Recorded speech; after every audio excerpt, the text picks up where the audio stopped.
As the final bell rings and students say their goodbyes, the air is filled with laughter, relief, and something else. Something darker.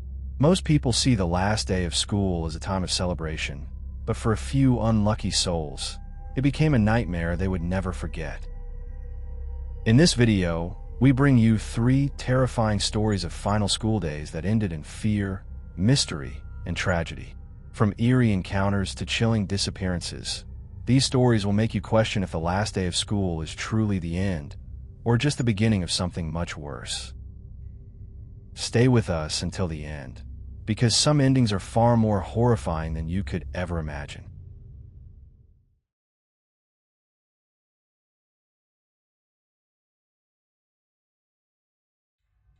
On her last day of high school, Elena thought she was closing one chapter and starting another. But one dare to enter an abandoned science lab turned her farewell into a chilling memory she'll never forget. What started as harmless curiosity left her haunted by questions she'll never dare to answer. This is the story of a mystery that refuses to stay in the past. It was supposed to be a bittersweet day, the last day of high school. Nostalgia clung to the air like the faint smell of cleaning products that always lingered in our hallways. Students laughed, hugged, and snapped pictures, trying to immortalize the fleeting moment before we all went our separate ways. For most, the day was a celebration, but for me, it carried a sense of unease. My name is Elena, and I had always been curious, to a fault. Maybe that's why I couldn't resist the dare. The rumors about the second-floor science lab had swirled around our school for as long as I could remember. Officially, it had been shut down years ago after a minor gas leak incident. The administration never reopened it, and the space had been left to gather dust. While most students avoided it out of disinterest, the more daring among us liked to spin tales about what happened there. Chemical mishaps, secret experiments, forbidden research, theories ranged from mundane to absurd. I never bought into the stories, but I couldn't deny the allure of the unknown. That's how it started. My friends and I were hanging out near the lockers during lunch, trying to kill time until the final assembly. The conversation shifted to the lab when James, our resident troublemaker, brought it up. "So, Elena," he said with a sly grin, "are you going to graduate without ever stepping foot in the infamous lab?" Why would I? I shot back, trying to sound nonchalant. There's probably nothing in there except old desks and cobwebs. "Exactly. That's why it'll be hilarious," he said, nudging me. "Think of it as your last high school adventure. You'll regret it if you don't." I rolled my eyes, but the challenge was already planted in my mind. My other friends chimed in, egging me on. They promised to keep watch and make sure no teachers caught me. I knew I should have refused, but something about the idea felt irresistible. It wasn't just about proving them wrong. It was about proving to myself that I wasn't afraid of a little mystery. So, when the final assembly began and the gym filled with students, I slipped out unnoticed and made my way to the second floor. The hallway leading to the science lab was eerily quiet. Most of the classrooms had been emptied for years, their doors locked and windows covered with paper to block out the sunlight. It felt wrong to be there, like I was trespassing in a place that had been forgotten by time.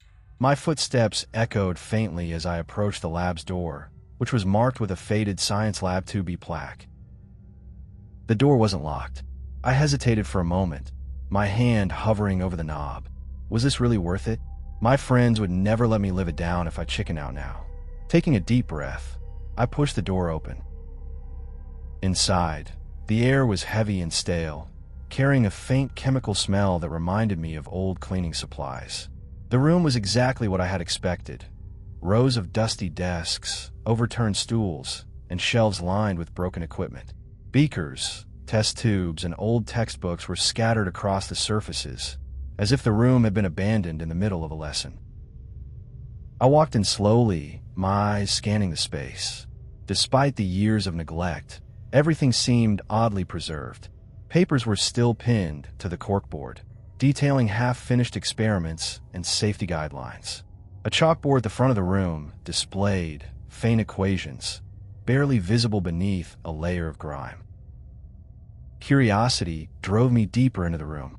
I approached the teacher's desk, which was cluttered with papers and what looked like an old attendance sheet. As I flipped through the pages, I noticed something strange. The sheet was dated for the year the lab was closed, but the names on it were unfamiliar. None of them belonged to anyone I'd ever heard of at our school. I shrugged it off, reasoning that it could have been from a summer program or a visiting group. Still, it left a strange feeling in the pit of my stomach. At the back of the lab, I noticed a door that I hadn't seen from the entrance. It was partially open, revealing a small storage room. My curiosity flared again. What could be in there? More abandoned equipment? Chemicals? I approached cautiously and pushed the door open. The storage room was small and cramped, filled with shelves that reached the ceiling. Most of the shelves were stocked with old supplies, glass jars filled with powders, labeled bottles of unknown liquids, and stacks of yellowed paper. What caught my attention, however, was the desk in the corner. Unlike the rest of the room, it seemed out of place. The surface was clean, almost spotless, and a single notebook lay open in the center. I frowned. How could this desk be so pristine when everything else was covered in dust? It didn't make sense. I walked over and peered at the notebook. The handwriting was neat, almost mechanical, and the pages were filled with what looked like experiment notes. Formulas, observations, results, all written with precision. As I flipped through the pages, one word caught my eye: Elena. My heart skipped a beat. My name was scrawled in the margin of one of the pages, underlined several times. Beneath it, a note read, "Check drawer." I hesitated, my fingers hovering over the desk drawer. My rational mind tried to come up with an explanation. Maybe someone had left this as a prank, knowing I'd eventually take the dare. But how would they know I'd come here today of all days? I opened the drawer. Inside was a single envelope, unmarked and sealed. My hands trembled as I picked it up and tore it open.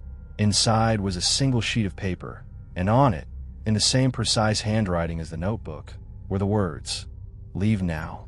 Do not come back." My blood ran cold. I dropped the paper and stepped back, my breathing shallow. This had to be a joke. Someone was messing with me, and I wasn't going to give them the satisfaction of seeing me panic. But the unease was too strong to ignore. I turned and left the storage room, my mind racing. As I exited the lab, I glanced back one last time. The room was as still and silent as it had been when I entered, but the sense of being watched was overwhelming. I didn't stop to analyze it. I just wanted to get out of there. I rejoined my friends in the gym just as the assembly was ending. They teased me, asking if I'd found any ghosts or secret treasures, but I brushed them off. I didn't mention the notebook or the note. It felt too strange to explain, and I wasn't sure they believed me anyway. That night, as I lay in bed replaying the day's events, I couldn't shake the feeling that I'd missed something important. The notebook, the attendance sheet, the note, they felt connected, but I couldn't figure out how. I told myself it didn't matter. High school was over, and whatever secrets that lab held were no longer my concern.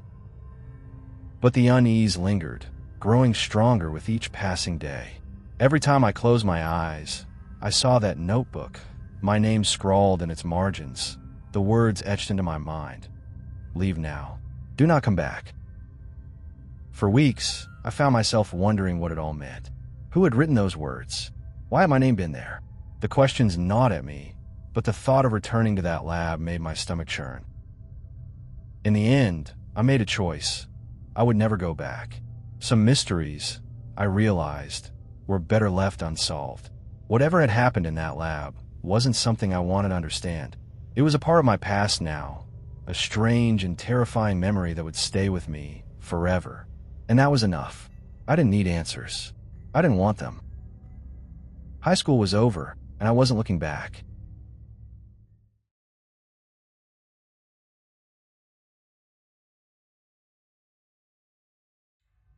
It was supposed to be a normal last day of school.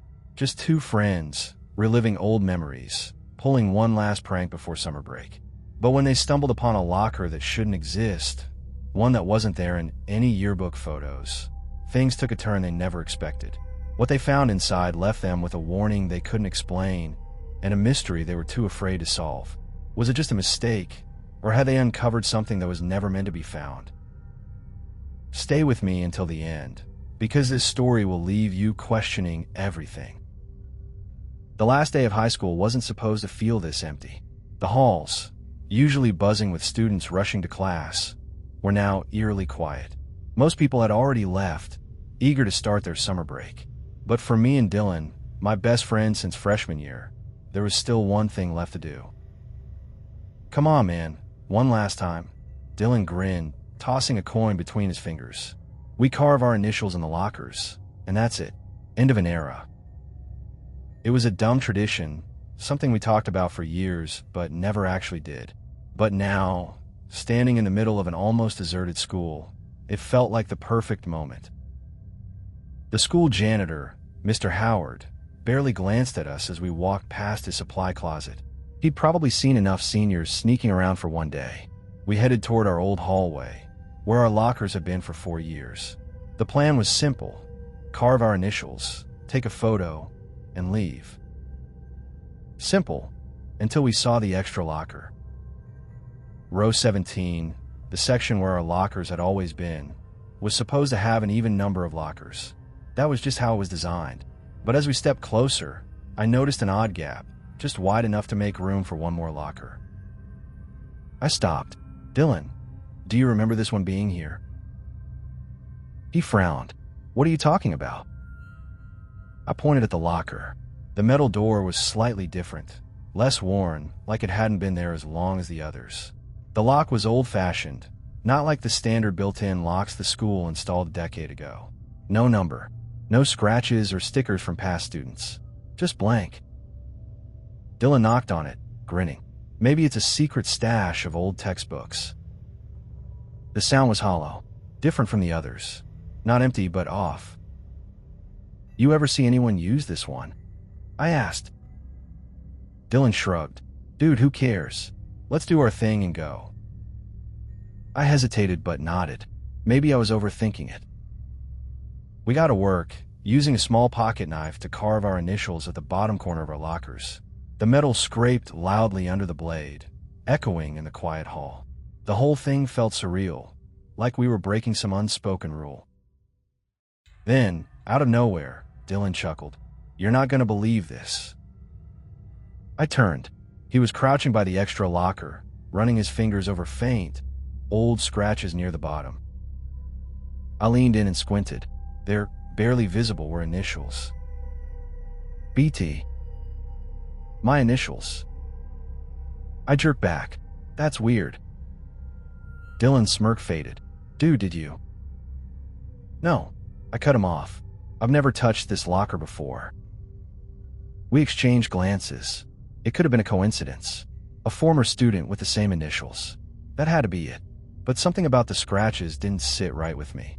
They looked old. Really old. As if they had been there for decades. Despite my unease, Dylan grabbed the handle and gave it a tug. Locked. Not surprising.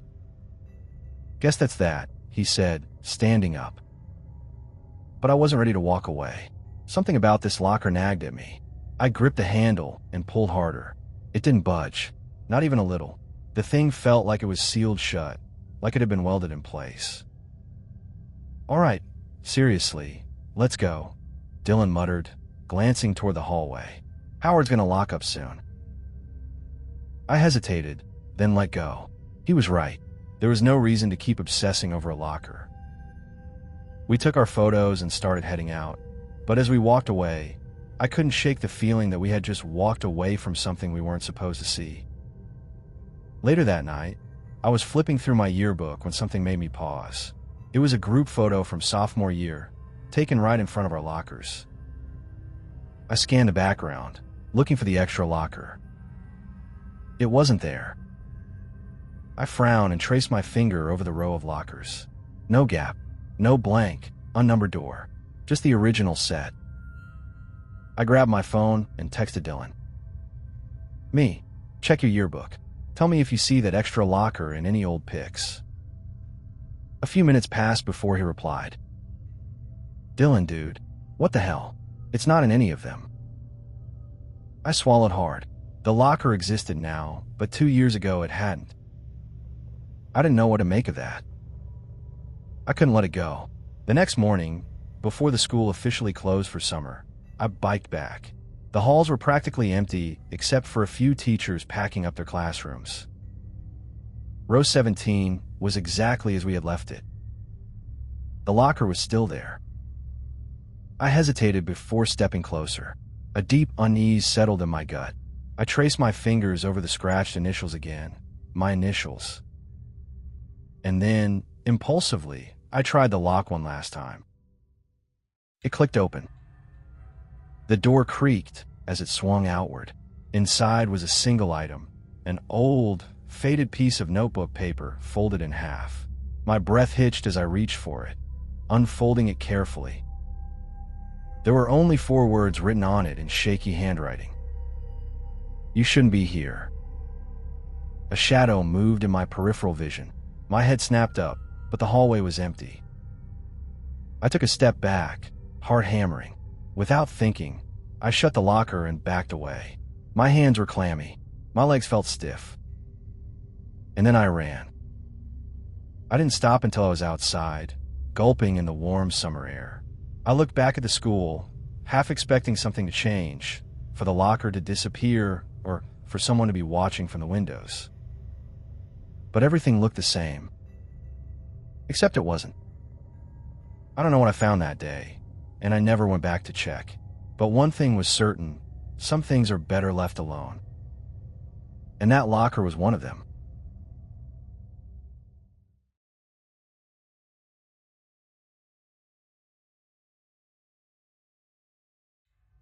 It was supposed to be a normal last day of school. Laughter in the hallways, yearbooks filled with signatures, and one final goodbye before everyone moved on with their lives. But for Dylan Carter, something felt wrong. A classmate had vanished.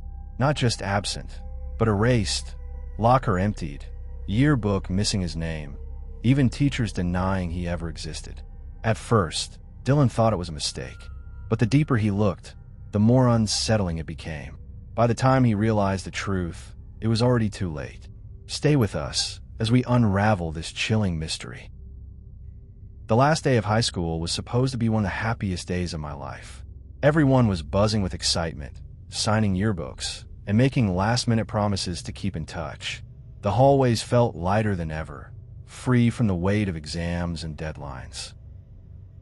But something felt off. I couldn't place it at first, but as I stood by my locker, flipping through the pages of my yearbook, I realized what it was.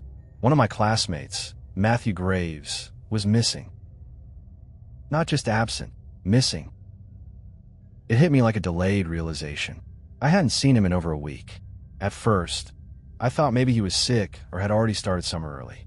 But as I scanned the hallway, seeing familiar faces, laughter, and the occasional tear, I realized no one was mentioning him. Not a single person was wondering where he was. Matthew wasn't the most popular guy, but he wasn't invisible either. We had history class together, and he sat 2 rows behind me. He was the kind of student who was always on time, always prepared, always present. And yet, it was as if his absence had gone completely unnoticed. I turned to my best friend, Eric. Hey, have you seen Matt? Eric gave me a confused look. Matt who? Matthew Graves. He was in our history class. Eric furrowed his brows, thinking, doesn't ring a bell. Was he new?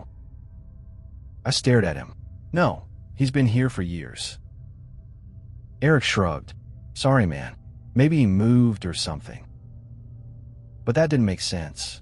It was the last week of senior year. Who transfers at that point? I told myself I was overthinking it. Maybe Matthew had some personal situation, and everyone else had simply moved on. But a nagging feeling settled in my gut, and I couldn't shake it. After lunch, I walked past what used to be Matthew's locker. I knew it was his because we had lockers close to each other for years. But when I reached it, I stopped cold. The locker was open, completely empty. No books, no personal items, no stickers or magnets. Just a clean metal box, as if it had never belonged to anyone. That was odd. The school had a process for clearing out lockers after graduation, but Matthew should still have his things in it. I knew for a fact that just a week ago, his books were stacked inside. I had seen him put away his notes after our last test. I looked around, feeling strangely unsettled. Maybe the janitors had already cleaned it out early, but that seemed unlikely. Every other locker around, it was still full of half-forgotten textbooks and random papers. I reached inside and ran my hand over the back wall of the locker, almost expecting to find some clue that Matthew had been here. Instead, I found something else. A single torn piece of paper, wedged in the corner. I pulled it out and unfolded it carefully. The writing was hurried, almost messy. If you're reading this, it's too late. I felt a chill spread through my chest. Was this some kind of joke? A prank? I looked around again, but no one was paying attention to me. The hallway was alive with laughter and conversation. To everyone else, this was just a normal last day of school. But something was wrong. I knew it. That night, after all the excitement of the last day had died down, I sat on my bed, flipping through my yearbook. I wasn't even sure what I was looking for. Maybe a picture of Matthew, some kind of proof that I hadn't imagined him. I found our class photo quickly. My eyes scanned the rows of familiar faces, moving toward where I knew Matthew should be. But he wasn't there. I frowned and checked again. Maybe I was looking at the wrong section. I flipped to the individual student portraits and ran my finger down the names, searching for his. Nothing. No Matthew Graves. My stomach tightened. This didn't make sense. I remembered him. I remembered him sitting behind me, handing in assignments, laughing at dumb jokes in class. How could he just be gone? I grabbed my phone and searched his name online, expecting at least a social media profile, maybe an old school announcement. But the search came up empty. No records, no mentions, nothing. It was as if he had never existed. The next day, I drove back to the school, hoping to find answers. I figured the best person to ask was Mr. Reynolds, our history teacher. If anyone could confirm Matthew was real, it would be him. I found Mr. Reynolds in his classroom, boxing up old papers. He looked up when he saw me. "Dylan, didn't expect to see you back so soon." I hesitated, feeling ridiculous, but I asked anyway. "Mr. Reynolds, do you remember Matthew Graves?" His expression changed slightly. Not confusion, not surprise, just a brief, almost imperceptible pause. Then he smiled. "I don't think I know who that is." I swallowed. He was in our class, sat 2 rows behind me. Mr. Reynolds shook his head. "I've taught history for 20 years, Dylan. I think I'd remember." I felt like I was losing my mind. I wanted to argue, to insist, but something about his tone made me stop. It wasn't dismissive. It wasn't even uncertain. It was final, like he was telling me not to ask again. I left without another word. That evening, I went up to the attic and pulled out old photo albums, determined to prove Matthew had existed. I flipped through pages of class trips, birthday parties, school events. I was sure he'd be in at least one of them. And finally, I found him. A picture from sophomore year, a group shot from a field trip. There he was, standing in the second row, right next to me. Relief flooded through me. I wasn't crazy. I wasn't imagining him. I grabbed my phone to take a picture of the photo, but as I held it up, something made me freeze. The picture looked different than I remembered. Everyone was there, but something was off about Matthew. His face was slightly blurred, as if the camera had moved when the picture was taken. His features were indistinct, harder to define than anyone else's. I frowned and lowered my phone, looking at the picture again. In the physical copy, Matthew looked perfectly normal, but on my phone screen, his face was barely recognizable. A strange, sinking feeling crept over me. I turned the page, flipping to the next photo. Another group shot from the same trip. Matthew had been there too, I was sure of it. But he wasn't in this one. I checked the next page, and the next. Every photo after that, he was gone. Like he had never been there at all.